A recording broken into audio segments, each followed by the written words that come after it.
नमस्कार। इस चैनल के द्वारा भारतीय रेलवे ग्रुप डी परीक्षा को ध्यान में रखते हुए मैथ की इंपॉर्टेंट क्लास प्रोवाइड की जा रही है। यहाँ हम बेसिक लेवल से मैथ की शुरुआत किए हैं।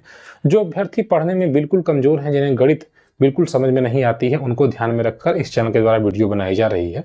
तो हो सकता है कि ऐसे अभ्यर्थी जो गणित में थोड़ी बहुत तेज हों, उन्हें यह आसान लगे सवाल, लेकिन मैं उन छात्रों के नजरिए से पढ़ाने का प्रयास कर रहा हूँ जो जिन्हें गणित से बहुत डर लगता है। तो आइए हम शुरुआत करते हैं। इसके पहले की वीडियो में हमने प्रतिशत वृद्धि या प्रतिशत कमी के बारे में जानकारी हासिल की थी। आज उसी का अप्लाई करेंगे और कुछ हम प्रश्नों को हल करेंगे जो कि हमारी परीक्षाओं में पूछे गए हैं।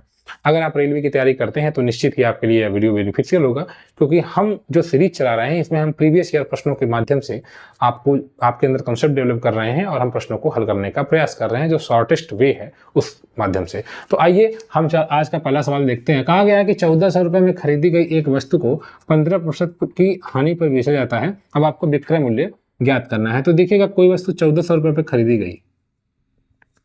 एक बात का आप ध्यान दीजिएगा, जब आप बाजार में कोई चीज खरीदने जाते हैं तो आप उसका 100% मूल्य चुकाते हैं। जैसे मैं अगर एक दुकानदार हूं और मैं कहीं एक कलम खरीदने गया तो मैं उसका 100% मूल्य चुकाऊंगा। यानी कि अगर ये 20 रुपए की है तो मैंने उसे पूरा 20 रुपए दिया, 100% दिया। अब मैं जब इसको बेचने लग रहा हूँ तो मैं इस पर 5% का या 2% का या 10% का लाभ कमाने का प्रयास करूंगा। जैसे 20 रुपए का अगर ये पेन है तो मैं सोचूंगा कि मुझे इस पर 10% का लाभ हो जाए, तो मैं 2 रुपए एक्स्ट्रा कमाऊंगा, यानी कि 10% एक्स्ट्रा लेकर मैं इसको बेचने लगूंगा। तो मैं ये कहना चाहता हूँ कि जब हम कोई भी चीज खरीदते हैं तो हम उसका 100% मूल्य चुकाते हैं।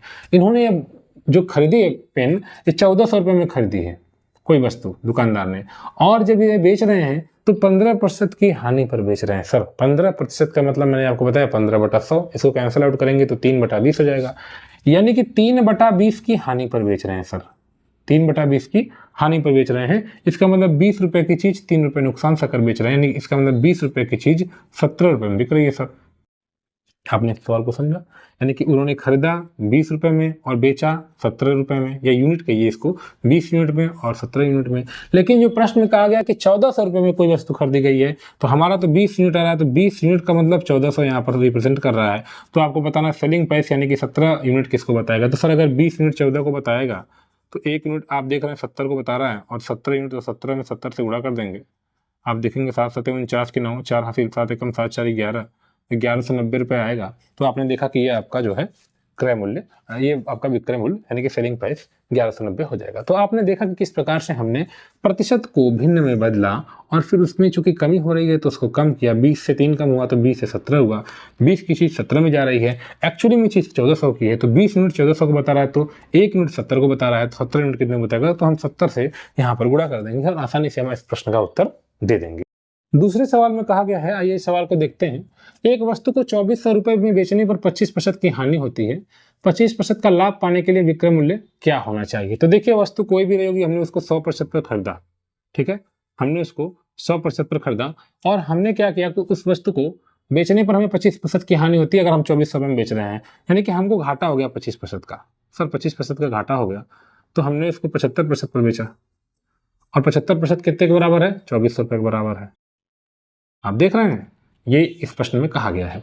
ध्यान से समझिए प्रश्न को, कि वस्तु को 24 रुपये में बेचने पर 25% की हानि होती है। हमने मान लिया कि वस्तु का पूरा मूल्य 100% रहा होगा, और हम 25% की हानि हमको हो रही है, यानी 75% ही हम प्राप्त कर रहे हैं, और ये 2400 के बराबर है। कह रहे हैं कि अगर उस पर हमको 25% का लाभ प्राप्त करना है, यानी कि अगर हमको 25% का लाभ प्राप्त करना है, यानी कि यहाँ 25% का लाभ प्राप्त करना है, तो 100% पर अगर हम 25% का लाभ प्राप्त करेंगे तो 125% हम प्राप्त करेंगे। तो 125% अगर हमको प्राप्त करना है तो हमें विक्रय मूल्य क्या बनाना होगा, यानी कि यहाँ पर 125% की वैल्यू निकालनी होगी आपको। तो यहाँ पर आप समझ रहे हैं क्या, 25 का 75% अगर 2400 दिया है तो आपको 125% निकालना है, क्योंकि 75% मतलब 25% की हानि, तो 2400 के, तो 125%। ये सवाल जब आप लगाने लग रहे होंगे ढेर सारा, तो इसकी प्रैक्टिस आप मन में ही कर लेंगे। मैं तो आपके अंदर अभी समझ विकसित करने का प्रयास कर रहा हूँ। तो ये आपको होता कि कुछ लोग कहते हैं कि बहुत लंबा, लंबा कुछ नहीं है, ये सारी चीजें मन में करने वाली हैं, कि आप डायरेक्टली 100 में से घटाएंगे 25%, तो 75% 2400 के बराबर है। तो आप इसको देखिए 75 से 125 पर कैसे जा सकते हैं, बस ये बताइए। तो कहेंगे अगर इसका मैं एक दिया कर दूं, यानी कि अगर मैं 25% निकालूं मन में ही, तो 25% 800 के बराबर होगा। सर होगा कि नहीं होगा। वैसे तो आप यहाँ पर 1% निकाल लीजिए, फिर 125% निकाल लीजिए, तो आंसर आ जाएगा। या फिर आप 75% से आपको 125% निकालना है, तो 75% अगर 2400 के बराबर है, तो 75 का एक 25%, तो ये 2400 का एक 800, तो 25% बराबर 800, तो 25 का अगर 5 गुना कर दें तो 125% निकाल, ये भी 5 गुना हो जाएगा। तो आप इसको कैंसिल आउट करेंगे, 8 × 5 = 40, यानी कि 4000 रुपये यहाँ पर आपका डायरेक्ट आंसर आ जाएगा। इन्होंने अगर आप जो प्रश्न पूछा है कि अगर 125% आपको प्राप्त करना है, यानी कि 25% लाभ प्राप्त करना है, तो आपको उस वस्तु को 4000 रुपये में बेचना होगा। तो आपने देखा किस प्रकार से हमने इस सवाल को आसानी से लगा लिया। इसी प्रकार से हम सवाल लगा। अगला सवाल कह रहा है कि कोई व्यक्ति 28 रुपये में कोई वस्तु खरीदता है और 30% हानि पर बेच देता है। देखिए 28 रुपये में वस्तु खरीदी गई है और उसके बाद उसे 30% की हानि पर बेचा है। तो मैंने 28 रुपये में खरीदा, तो मैंने इसका 100% मूल्य दिया और अब मैंने इसको बेचने जा रहा हूँ तो 30% की हानि हो जा रही है, यानी कि मैं 70% ही प्राप्त कर पा रहा हूँ। 100% है, 30% की हानि हो रही है, तो 70%। तो सर हम 70% की वैल्यू को निकाला तो 100% बराबर 28 है, तो 1% बराबर 28 हो जाएगा। और 70% तो 28 में 70 से गुणा कर रहे होंगे।